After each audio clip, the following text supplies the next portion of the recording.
Je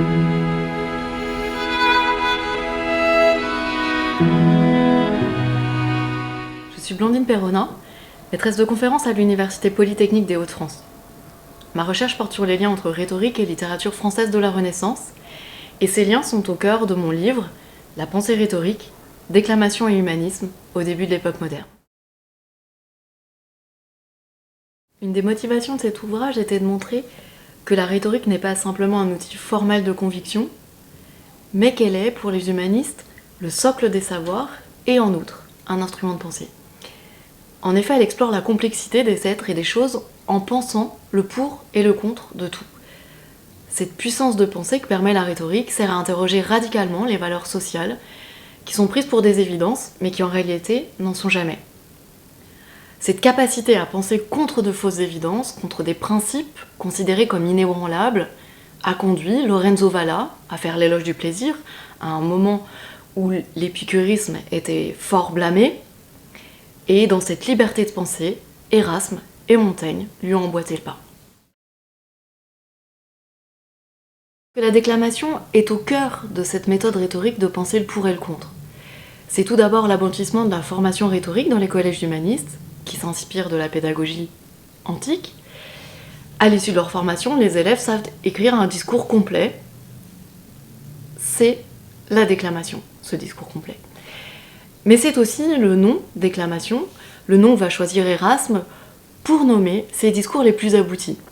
Discours avec lesquels il critiquait les excès de son époque, le bellicisme, discours avec lesquels il prenait aussi des valeurs nouvelles comme l'importance de l'éducation libérale. La plus connue de ces déclamations, c'est l'éloge de la folie. Ce genre rhétorique et littéraire de la déclamation a ensuite porté une empreinte forte dans de grands textes de la littérature française de la Renaissance, et au premier chef, il a porté son empreinte sur le discours de la servitude volontaire de la Boétie, mais également sur les essais de Montaigne. Alors les travaux antérieurs sur la déclamation donnaient la primauté à l'éloge de la folie dont je viens de parler, et même tendaient parfois à réduire la déclamation au genre de l'éloge paradoxal. Or mon livre montre que la déclamation humaniste naît en Italie, et notamment sous la plume d'un auteur, Filippo Berualdo l'Ancien.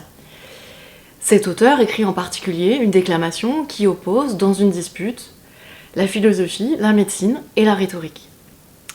C'est la rhétorique qui sort victorieuse du combat. Pourquoi ? Parce qu'elle permet de diffuser les savoirs, et plus encore, parce qu'elle permet de réfléchir à l'utilité morale et sociale de ces savoirs. Ainsi, l'histoire de la déclamation, de Berualdo à Montaigne, souligne la dimension intrinsèquement critique de l'humanisme depuis ses origines. Cet humanisme aspire à renouveler la société grâce à une nouvelle organisation des savoirs, et en même temps, il s'inquiète toujours de la finalité de ceux-ci.